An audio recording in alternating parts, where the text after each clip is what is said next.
Olá, é com grande prazer que a gente vem apresentar mais uma edição do programa Leste Talks, hoje com a presença do ilustre deputado Kim Kataguiri, que vai ser entrevistado pelos consultores legislativos Luciano e o Clay, e falaremos sobre reforma administrativa.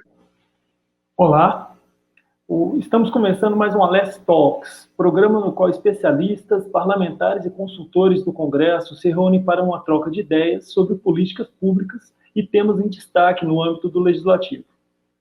Eu me chamo Clay Souza Teles, sou consultor legislativo do Senado Federal e, juntamente com meu colega Luciano Henrique Oliveira, tenho a satisfação de conversar hoje com o deputado federal Kim Kataguiri sobre o tema da reforma administrativa. O nosso programa tem duração de 30 a 45 minutos e Luciano e eu nos revezaremos em perguntas a nosso ilustre convidado. Eventualmente, faremos comentários. O deputado Kim Kataguiri é fundador do Movimento Brasil Livre e foi um dos líderes do impeachment da ex-presidente Dilma Rousseff. Eleito para deputado federal por São Paulo com cerca de 500 mil de votos, é um dos deputados mais jovens da legislatura. Além dos trabalhos parlamentares, está concluindo o curso de Direito no IDP Brasília. Boa tarde, deputado. É uma honra contar com sua presença. Boa tarde, muito obrigado pelo convite. Deputado, eu passarei agora a palavra para o meu colega Luciano Henrique Oliveira para as devidas apresentações e para ele iniciar as nossas perguntas ao senhor. Luciano, boa tarde. Boa tarde, Clay, obrigado. Boa tarde, deputado. Um prazer contar com a presença do senhor aqui. Eu, assim como o colega Clay, também sou consultor legislativo do Senado, da área de Direito Administrativo, e vamos bater um papo com o senhor, deputado, sobre a nossa reforma administrativa, essa PEC 32 de 2020, que está aí tramitando pela Câmara dos Deputados, conversar sobre as suas impressões sobre ela, pontos que podem ser aperfeiçoados na sua visão, enfim, o que de bom pode ser extraído dessa PEC e o que ainda precisa melhorar. Perfeito. Então, bom, pode dizer. Eu acho que, para dar uma visão geral introdutória, acho que, primeiro, tecnicamente, a PEC é muito ruim, né? Claramente feita por gente que não tem muito contato com o setor público. Acho que acabou trazendo mais problemas do que soluções, trazendo segurança jurídica, colocando mais princípios de direito público na Constituição, aumentando demasiadamente o poder do presidente da República na extinção de órgãos, né, o que foi parcialmente ali solucionado na Comissão de Constituição e Justiça, né, tanto a questão dos princípios como a questão do poder para se extinguir, para se fazer a movimentação ali, o manejamento interno de cargos do Poder Executivo, e não traz uma regulamentação da demissão por insuficiência de desempenho, que é uma coisa que já tem uma previsão constitucional, bastaria se enviar um projeto de lei complementar para fazer essa regulamentação. O que a PEC está fazendo é, mais uma vez, colocando na Constituição, só que com um texto um pouco diferente, essa possibilidade, mas o governo até agora ainda não deu a sinalização de qual vai ser esse texto, de como é que vai ser essa regulamentação.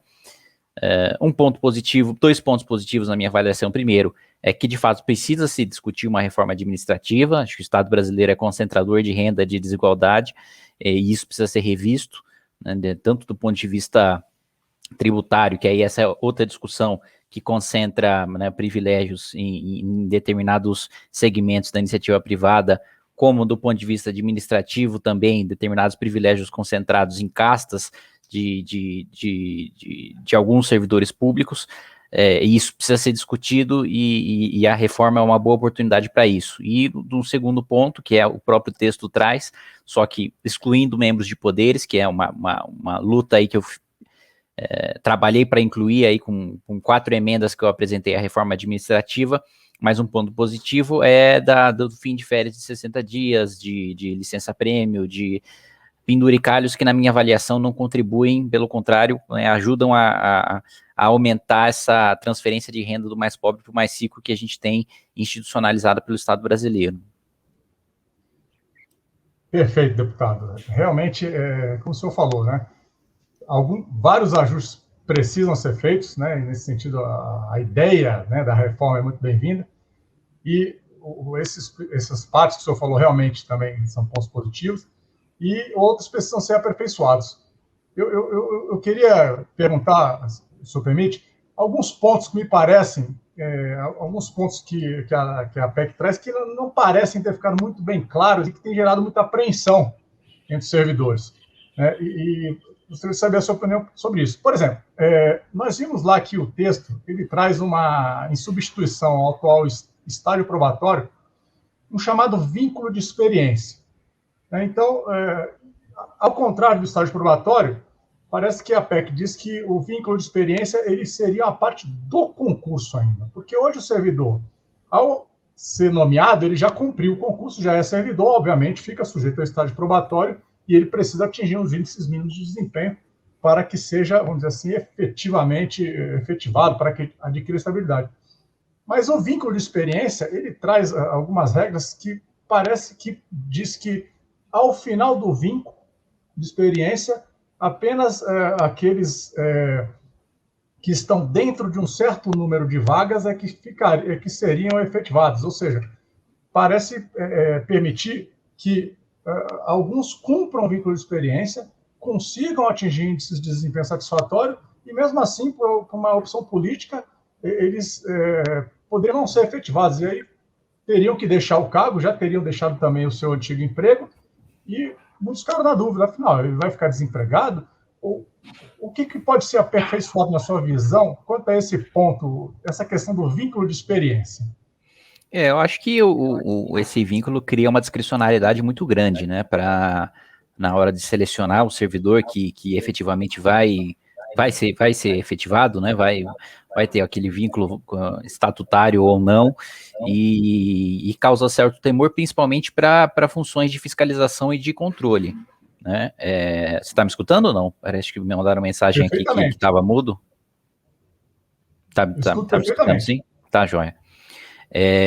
Então, principalmente para funções de fiscalização e controle, né? O sujeito ficar temporariamente em algum órgão desses, tendo acesso aos dados que tem, tendo o poder que um servidor desse tipo de órgão tem, e depois, né, terminando esse vínculo, ele sendo enviado embora, para mim é um incentivo muito ruim, né, para corrupção, para desvios da finalidade do servidor, especialmente desses órgãos de fiscalização e controle. Então, para mim, você poderia ter um aperfeiçoamento do estágio probatório, mas não criar esse novo vínculo. Perfeito. Realmente são conceitos que a PEC vem colocando, né, novos conceitos, novas ideias, e que parece que precisam realmente sofrer mais um debate, mais um amadurecimento. Perfeito. Agradeço a sua resposta quanto a isso. Deputado, uma outra dúvida que tem surgido é quanto a esses novos chamados cargos de liderança e assessoramento que a PEC traz, né? Alguns dizem que é apenas uma nova nomenclatura para os cargos em comissão, mas a PEC ela traz uma diferença, né? Porque hoje a Constituição diz que os cargos em comissão são apenas para as funções de direção, chefia e assessoramento. E a proposta enviada diz que esses cargos de liderança e assessoramento serão para funções estratégicas, gerenciais e técnicas. E aí ficou a dúvida se com isso os servidores em comissão vão poder, então, desempenhar atividades técnicas próprias de servidor efetivo. Então, se puder, qual a sua visão sobre isso para o serviço público em geral?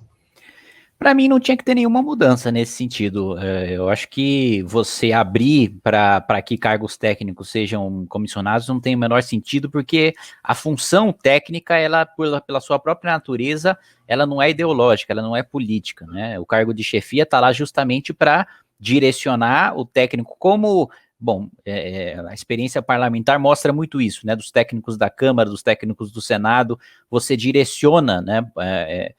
Quais são os aspectos que você quer contemplar no seu relatório, por exemplo, quando você relata um projeto de lei, que tipo de fundamento você quer trazer, etc. E o servidor técnico, independentemente da posição política pessoal dele, faz um trabalho técnico, né? Faz um trabalho no sentido daquilo que está sendo orientado, fazendo suas recomendações, muitas vezes dando a sua visão pessoal, mas sempre na função de aconselhamento, né? Nunca impondo ou atropelando suas funções.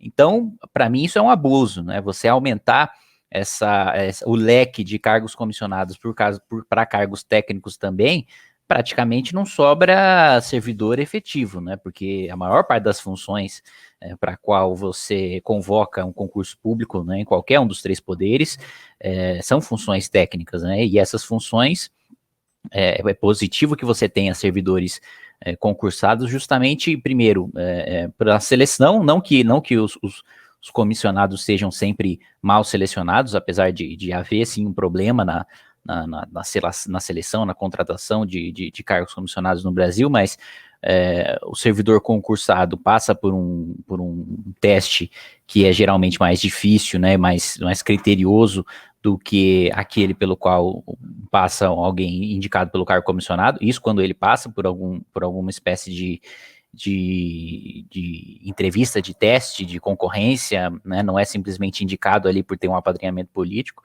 e ajuda na continuidade de políticas públicas também, né, por ser uma instituição, fazerem parte de instituições de Estado, né, não de governo. Então, por mais que você tenha governos com rumos políticos diferentes, você tem gente que está lá e entende o sistema, a máquina pública, o seu funcionamento e sabe manter.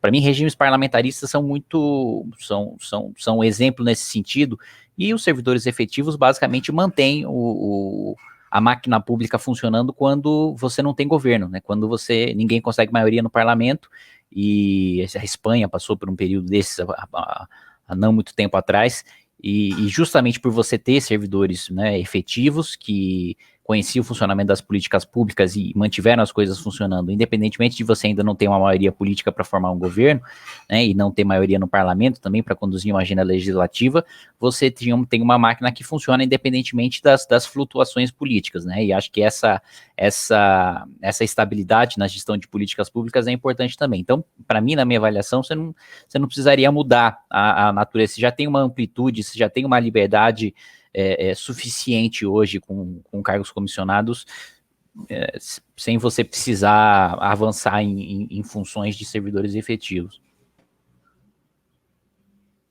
Deputado, a PEC 32, ela, ainda sobre o regime de pessoal e contratação, ela veicula a possibilidade, em alguns casos, de contratação mediante processo seletivo simplificado de pessoal com vínculo por prazo determinado. Sobre isso, a nossa história constitucional ela é repleta de episódios em que servidores admitidos sem concurso público eles foram estabilizados.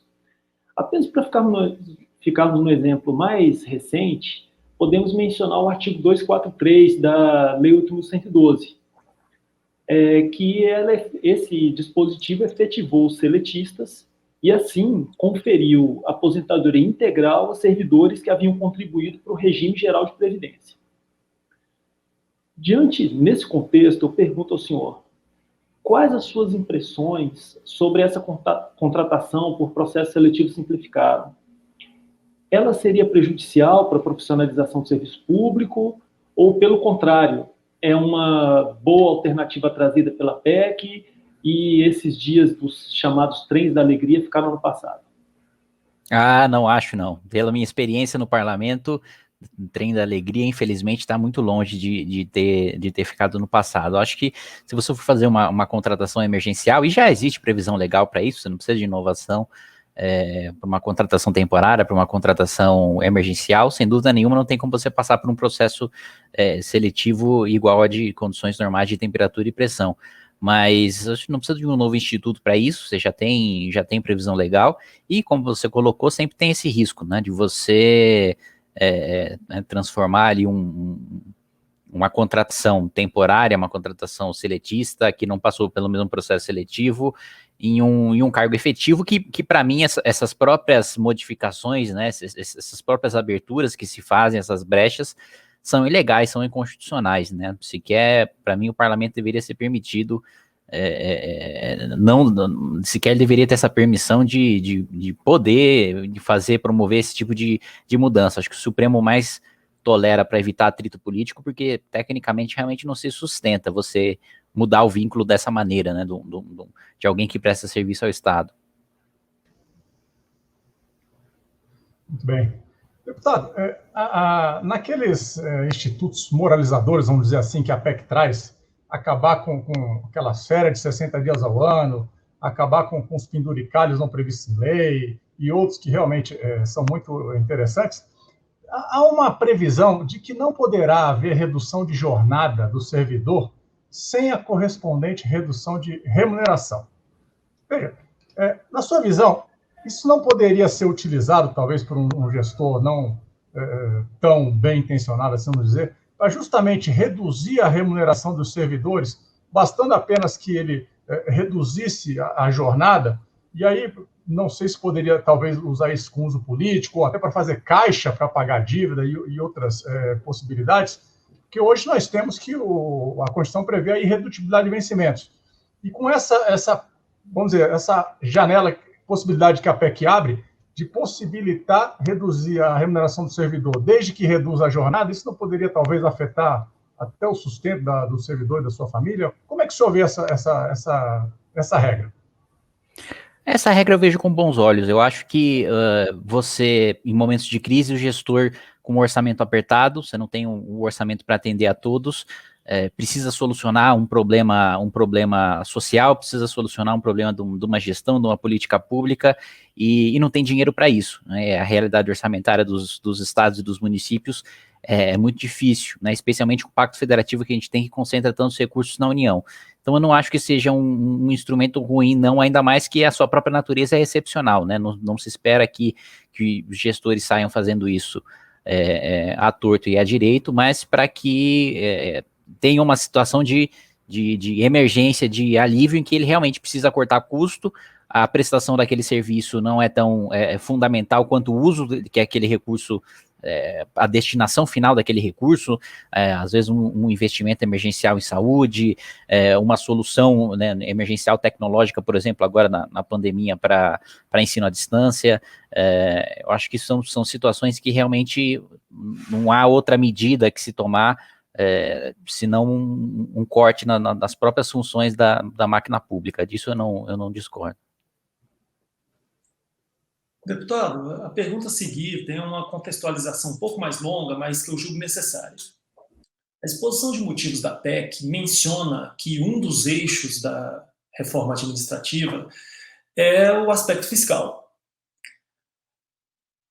Só que há, inclusive, opiniões no sentido de que essa PEC poderia, na verdade, aumentar as despesas com gastos públicos, o que foi objeto de um requerimento de informações dirigido ao Ministério da Economia na Comissão Especial da Câmara. Salvo engano, é um requerimento de sua autoria. Havendo aumento de despesas, como nós sabemos, o artigo 113 do ADCT exige a estimativa de impacto orçamentário. Esse já seria um ponto a se considerar. Mas, a despeito disso, especificamente no que diz respeito à folha de pagamentos, os reajustes salariais, eles dependem de uma política de pessoal de cada governo. Basta nós vermos no nosso passado recente que em 20 anos nós tivemos períodos de aumentos salariais, contratações e períodos de contenção de aumento das despesas nessa seara de folha de pagamentos. Também, algo que deve ser lembrado é que tem uma heterogeneidade muito grande dos salários dentro da própria administração pública. Ou seja, as despesas com a folha, elas oscilam de acordo com o contexto político, contexto econômico, desigualdades internas dentro do próprio serviço público, e essas desigualdades dependem também do maior poder de pressão ou menor poder de pressão das carreiras que estão envolvidas. Nesse contexto, eu pergunto ao senhor, no entendimento do senhor, o Estado brasileiro é mesmo caro e ineficiente? A PEC 32, tal como foi apresentada, ela teria mesmo a capacidade de racionalizar despesas? Que outros mecanismos, em sua opinião, poderiam ser incluídos em uma reforma administrativa e que não estão contemplados na PEC com esse objetivo? Muito bem. Bom, primeiro, acredito sim que a gente tenha um Estado caro e ineficiente, um Estado concentrador de renda, um Estado que tira do trabalhador mais pobre, especialmente o informal, ali os 40 milhões de informais que a gente tem, mais de 110 milhões de brasileiros que vivem com até R$ 413 per capita no país e transfere esse dinheiro, seja para uma elite de funcionalismo público, seja para uma elite empresarial que tem poder de lobby no Congresso para conseguir benefícios setoriais. E isso precisa, sem dúvida nenhuma, ser mudado. Você tem distorções salariais, primeiro, de membros de poderes, né, de juízes, de promotores, de deputados, de senadores, deputados estaduais, e que isso é um pouco... Na proposta original que o governo enviou, né, isso não é sequer enviado. Eu tentei incluir esses membros numa emenda, agora trabalho para ela seja acatada aí pelo relator da reforma. E um outro problema que é uma distorção do salário do funcionalismo público federal em relação ao estadual, ao municipal e da iniciativa privada. Na minha avaliação, é inadmissível que uma renda per capita de Brasília, né, seja superior a de qualquer outro ente da federação, em razão pura e simplesmente da concentração da produção dos outros estados, dos outros entes da federação, para pagamentos de salários muito acima da média do resto dos funcionários públicos, excetuando membros de poderes. Claro que nos estados é absurdo você ver o vencimento, especialmente de juízes e de promotores, mas existe uma concentração de renda no funcionalismo público federal que precisava ser enfrentada e que a PEC não dá nenhum encaminhamento para isso.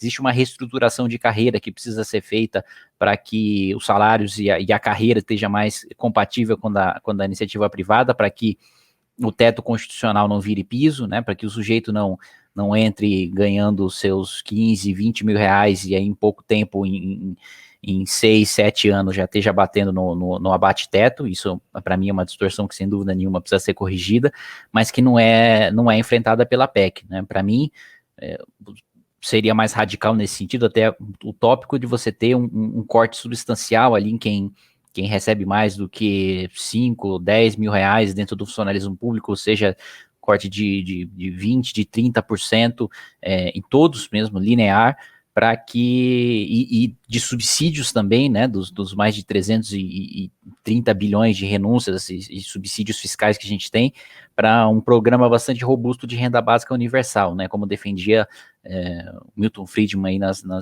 no século passado, um programa social robusto que desse um piso de dignidade para todos e permitisse que cada um destinasse ali qual que é a sua própria prioridade.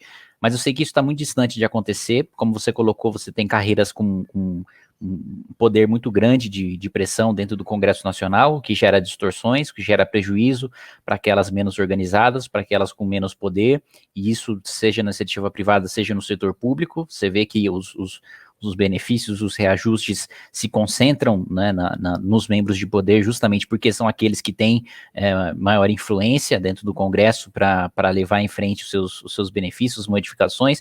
Na iniciativa privada, a mesma coisa. Os grandes conglomerados que já têm benefícios setoriais há muitas décadas mantêm esses benefícios ou até aumentam eles em determinados estados, principalmente o centro-oeste do nordeste, conseguindo perpetuar nessa essa transferência de renda também do pequeno, do microempresário para o grande, que tem esse benefício setorial, e do mesmo jeito também do trabalhador informal e do trabalhador e do servidor municipal, né, principalmente, que tem os piores salários, para uma elite de funcionalismo público federal que precisa ser revisto, né? A gente não pode, mais uma vez, sendo repetitivo nesse ponto, ter o Estado concentrador de renda e que aumente desigualdade, né? O Estado, pelo contrário, quando a gente toma como referência a maior parte dos estados europeus, ele tem como função e tem como resultado, né, dar um piso de dignidade e descentralizar, desconcentrar um pouco da renda do topo, e o que o Estado brasileiro faz é o contrário. Ele cria e ele perpetua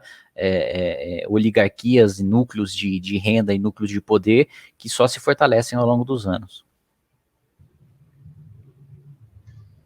Muito bem. realmente são muitos pontos a equacionar, né, com a PEC, e com a sua regulamentação posteriormente, né, e que vai ser muito trabalho que o Congresso Nacional tem que realmente ver como vamos fazer isso. Deputado, a PEC ela traz o conceito de cargo típico de Estado. Ou melhor, apenas menciona, sem citar exatamente, né, a não ser na justificação da PEC, na exposição de motivos, diz que serão aquelas atividades inerentes ao Estado, mas ainda assim de uma forma bastante indeterminada. O senhor acha que em primeiro lugar, né, a PEC diz que vão ser estabelecidos em lei complementar. Que cargos são esses? Sua visão, que carreiras deveriam ser consideradas cargos típicos de Estado?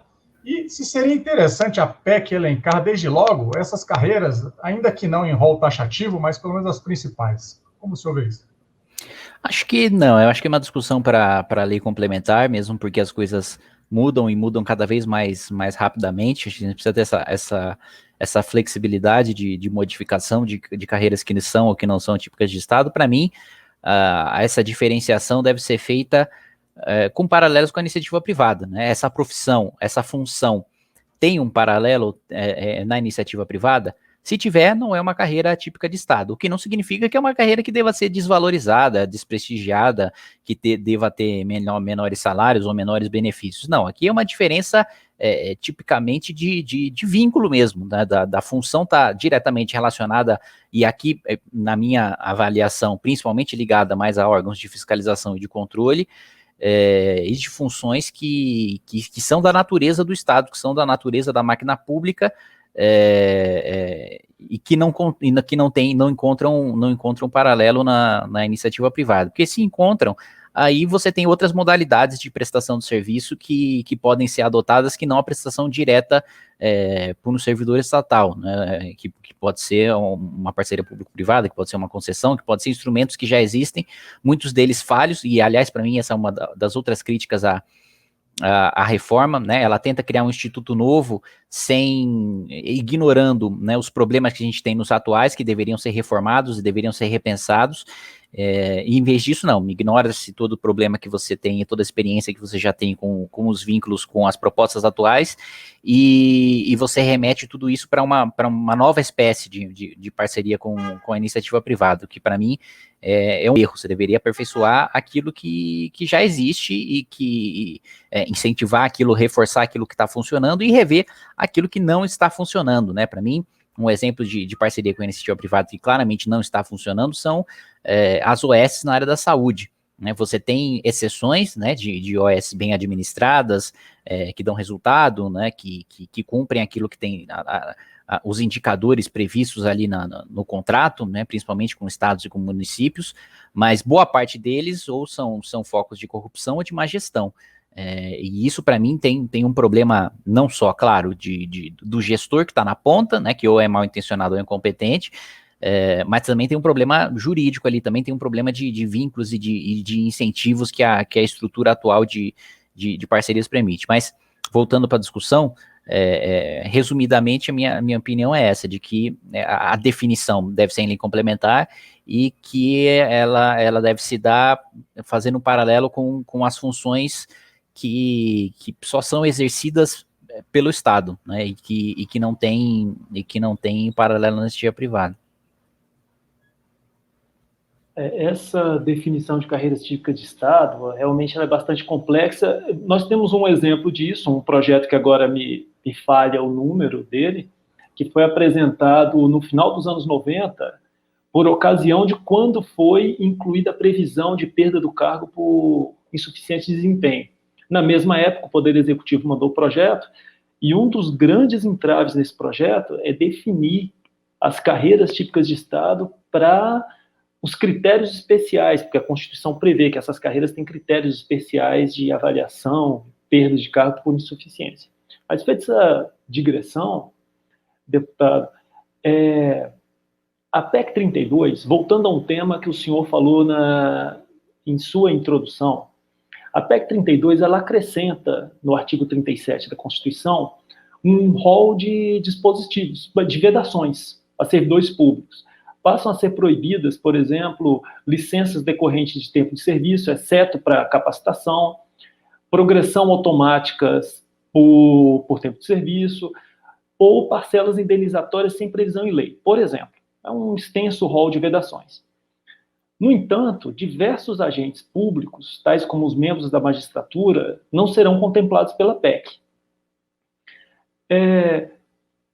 O senhor mencionou na introdução e gostaria, se fosse possível, que o senhor desenvolvesse um pouco mais sobre a questão de membros de poder, Ministério Público, Defensoria Pública e militares em relação a essas vedações. Claro, é fundamental, e eu apresentei emendas justamente para que todas essas categorias estivessem presentes e fossem afetadas pela PEC, mesmo porque é nelas que todos esses benefícios citados aí, elencados nesse artigo, estão concentrados, né? É muito difícil você ver uma carreira que tenha férias de 60 dias saindo que não seja no poder, membro de poder judiciário, que não seja um membro do Ministério Público, né? Você não tem um professor, não tem um policial, você não tem um médico que trabalhe para o Estado e que tenha férias de 60 dias. Esse é um benefício concentrado hoje no Ministério Público, no Judiciário, né? Mesma coisa, verbas indenizatórias, né? Ainda sem previsão legal, com efeito retroativo, é o que a gente vê de contra-cheque, principalmente no Tribunal de Justiça de Minas Gerais, de 600, de 700 mil reais, né? Que o desembargador consegue tirar em um mês, só recebendo essas supostas indenizações que na prática você não tem a comprovação daquele gasto, né? Você não tem um comprovante, um recibo, um extrato, qualquer coisa que demonstre que o sujeito teve que gastar aquela quantia ou teve aquele prejuízo em decorrência do exercício da sua função para receber aquela indenização, né? Então, para mim, é fundamental, e os membros de poder são os grandes concentradores desses privilégios que precisam ser combatidos, e que faltou coragem do Poder Executivo, faltou coragem do Presidente da República de mandar isso na reforma administrativa. Para mim, não faz sentido sequer discutir a reforma administrativa se os membros de poderes não tiverem incluídos nela, e todos os seus benefícios também, né? Infelizmente, a gente teve uma votação recente que você teve algum avanço, né, em relação a pagamento de verbas indenizatórias e o abate-teto, né? Até onde tem informação, eram mais de 500 verbas indenizatórias que muitas vezes acabavam extrapolando o teto. Ainda mantiveram, né, com acho que é o 6746, o projeto do Rubens Bueno, 32 exceções, né? Para mim, você não teria nenhuma exceção, nenhuma mesmo, nem se o sujeito tivesse já se aposentado e acumulado uma nova função, conforme decisão recente aí do Supremo. Em nenhuma hipótese o sujeito poderia ultrapassar o teto do funcionalismo público. Mas, né, melhor ter um telhado ali com 32 furos do que com 500. E acho que a gente pode ajudar a estreitar ainda mais esse número de goteiras ali na PEC. Muito bem. Deputado, vamos falar agora de um outro ponto sobre a PEC, que é a questão do poder de decreto do presidente da República. Hoje, o presidente da República, ele pode, por decreto, regulamentar as leis, e ele também pode, por decreto autônomo, ou seja, sem necessidade de uma lei, fazer duas coisas, que é reorganizar a administração pública, desde que não crie despesa e nem crie ou extingue órgão público, e também extinguir cargos públicos quando estiverem vagos. Só que a PEC, ela amplia muito o poder de caneta do presidente da República no tocante à possibilidade do decreto autônomo. Originalmente, a PEC permitia, inclusive, extinguir por decreto autarquias e fundações públicas, o que foi suprimido na CCJ por inconstitucionalidade. Mas ainda remanesce o poder de extinguir ministérios por decreto, de extinguir cargos em comissão, mesmo providos por decreto, e fala ainda em transformar, reorganizar cargos efetivos, mesmo que providos também por decreto. E não se sabe exatamente o que seria esse transformar ou reorganizar. Como é que o senhor vê essa ampliação do poder de decreto do presidente da República, que é veiculada pela PEC? Para mim, eu ainda sendo parlamentarista, para mim toda semana o primeiro-ministro, o administrador do país estaria prestando contas no parlamento e prestando contas em relação ao seu governo e articulando maioria e votos para conseguir, para administrar o país e prestando contas de cada projeto que envia. no sistema presidencialista tão concentrador de poder e de orçamento nas mãos do Poder Executivo, esse controle se faz ainda mais necessário. Eu sou um adepto de corte de gasto público, de enxugamento da máquina pública, de diminuição das funções, né, e dos serviços prestados diretamente pelo Estado, mas isso não significa que isso deva ser feito via decreto, que isso deva ser feito sem a discussão dentro do parlamento, que é fundamental, inclusive para que se saiba, se haja, né, o governo mandou medida provisória no ano passado, praticamente extinguindo o COAF, né, abrindo as indicações do Conselho Deliberativo para indicações como se fosse um cargo comissionado, né, de servidores não efetivos, e não de órgãos de fiscalização e controle, da Polícia, da Receita, que já fazem parte da carreira. Então, para mim, essas modificações deveriam sim passar pelo parlamento e não ser por decreto, né?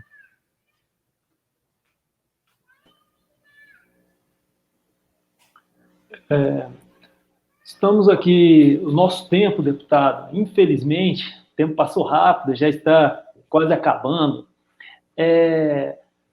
Eu gostaria já estamos próximos do encerramento, e eu gostaria de passar para o Luciano, para ele fazer mais uma pergunta para o senhor, antes de nossas considerações finais. Perfeito. Obrigado. Deputado, só uma pergunta que acho que ainda ficou pendente, que é o seguinte: tem se falado muito sobre a questão da PEC ser aplicada aos futuros servidores e não para os atuais servidores. No entanto, muitos têm dito que o texto da PEC não deixa isso muito claro. Por exemplo, a previsão de que uma lei complementar federal futura estabelecerá normas gerais de regime jurídico para servidores, e não se sabe se isso valerá para os futuros ou também para os atuais. Não se sabe como ficará a questão da regulamentação da avaliação de desempenho, se será por lei complementar para os atuais e ordinária para os futuros, ou se todos vão ser mediante a lei ordinária. Enfim, como é que o senhor vê a ideia de realmente que a PEC tenha efeitos para os futuros servidores e não para os atuais servidores?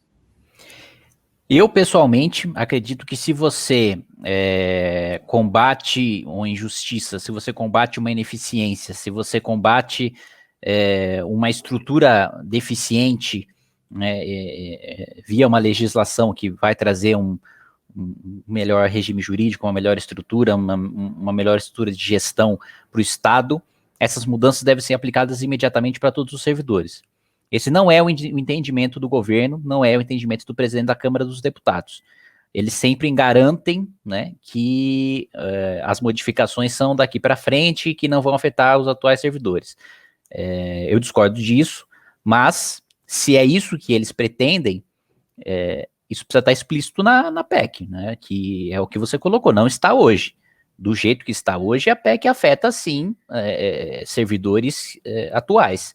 E a lei complementar que vai regulamentar a PEC também afeta servidores atuais. Se não houver uma previsão expressa na PEC, para mim, com muita clareza, se interpreta que aquilo já está valendo para o presente mesmo, porque é aquela velha máxima de que não existe direito adquirido ao estatuto.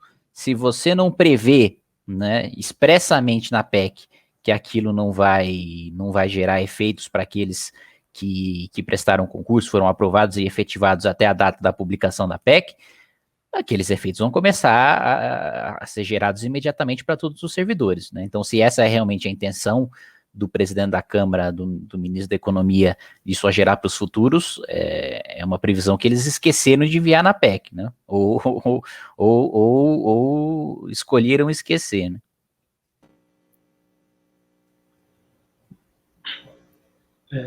Como eu já havia antecipado, nosso tempo está se esgotando.